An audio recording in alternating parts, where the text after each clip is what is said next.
Ladies and gentlemen, let's Red Gaming Catacombs video. We're going to be looking at Dragon Age Inquisition on the PlayStation 4 versus the PC. Now, we have, of course, done this as a full article, so check the link in the video's description if you want more high-resolution screenshots and all of the other bits and pieces that you would expect, where we also look at the frame rate of the consoles as well as Xbox One versus the PS4. Anyway, that's enough self-plugging. Let's discuss the actual game itself. First things first, you're going to notice with Dragon Age Inquisition on the PC is a high level of quality throughout the world if you've got the machine to run it. Now, if you have a mid-range GPU, such as for example Nvidia GTX 760 or say an AMD R9 280, you're certainly going to be able to run at 1920 by 1080, in other words a native 1080p frame buffer, and with a higher level of detail than, let's say, the consoles can handle.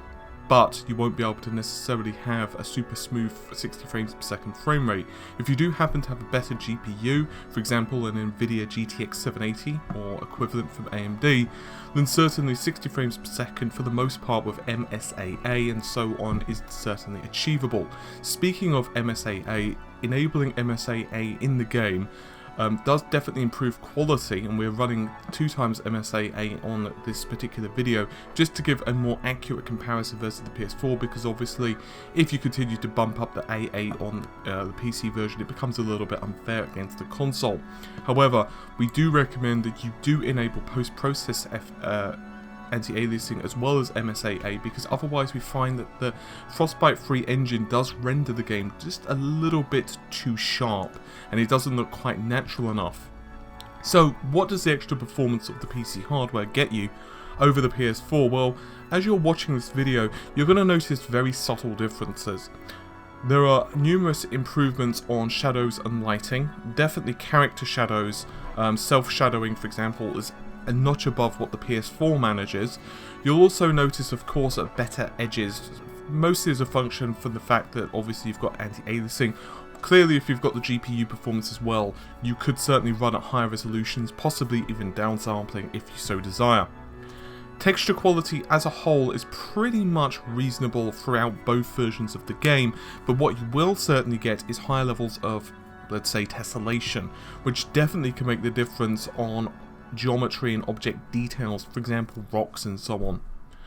I will say that the PS4's lighting looks quite nice, but because obviously the PC has definitely slightly superior lighting options, such as for example high resolution textures as well as much better ambient occlusion, it can go all the way to HBAO full, which is definitely a couple of notches above what the consoles can do. You're going to notice a couple of things. Firstly, shadows look a little bit more subtle. So not only will you see more shadows in certain areas, and in often cases you'll see characters which are going to be self-shadowing. This is something that the Xbox One version doesn't really do that much.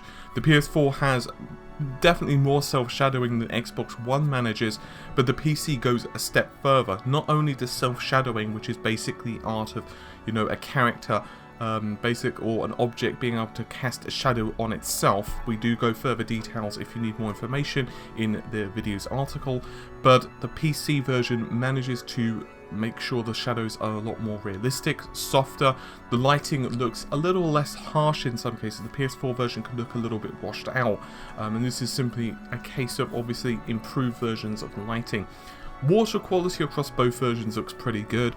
The PC version naturally does have slightly higher quality, and this is pretty much a case of throughout the entire PC experience. You're going to definitely notice that the PS4 version, obviously we're running this on ultra quality as you saw at the very start of this video, but for the most part the PS4 version of the game runs equivalent of like high to medium settings on the PC. Obviously there are some slight differences in some areas, for example texture and terrain quality is certainly a little bit higher, whereas on the other hand it lacks, say, MSAA, which is obviously something the consoles can do, so PC can do, because it has that abundance of GPU performance. With that said, there are a few small problems with the PC version, primarily in terms of the cutscenes. Now, the cutscenes do look a little bit janky across the PC, PS4 and Xbox One, and this is because they're actually keyed, as far as I can tell, in other words, the character animation at 30 FPS. Now, there is a way to force 60 FPS cutscenes, but the characters in certain cutscenes, not all, will still actually be animated at 30 FPS, but the background details will still move every frame at 60 FPS video. So it kind of gets this disconnect. It's a little bit odd, and it does give you an indication of how the title was originally put together, but the rest of the game does run absolutely beautifully at 60 FPS. So although I've been very negative, or maybe come across as slightly negative against the PS4, you have to remember the difference in price of hardware. And the fact of the matter is, to be honest with you, the Frostbite 3 engine does a very good job on the PlayStation 4 and the Xbox One for that matter. So you really shouldn't feel bad if you're playing the PS4 version. It plays really beautifully. A little bit of an incidental point, but the loading times across both PC and PS4 are actually pretty lengthy as well, which is usually not the case. Usually PC loads a lot faster. This isn't the case. We're only using a standard 7200 RPM drive, but I have noticed the PC loading times are a little slower than what maybe we're accustomed to. Overall, however, I have to confess, I'm very impressed with what Electronic Arts and of course Bioware have managed to achieve with Frostbite Engine 3. It's definitely a massive improvement over what was available in the previous generation systems, and honestly speaking, this is more what I expect for the next generation. It's not maybe quite as beautiful or as perfect as what maybe we'd hope. There are still some problems. For example, you still clip through vegetations. This is across all versions, by the way. So for example, rather than brushing a leaf aside, you will quite literally clip through it, and the same thing happens to small bushes and so forth. Speaking of bushes and vegetation, there is a higher density of vegetation, and you're definitely going to notice that in certain shots on the PS4 versus PC, and this means of course a higher divergence of plant life, and that can definitely add to some realism. Obviously we've kept the first couple of areas in the game because we don't want to add tons of spoilers, but in, for example, the hinterlands, you're definitely going to notice that slight improvement on the PS4, on the PC versus that of the PS4.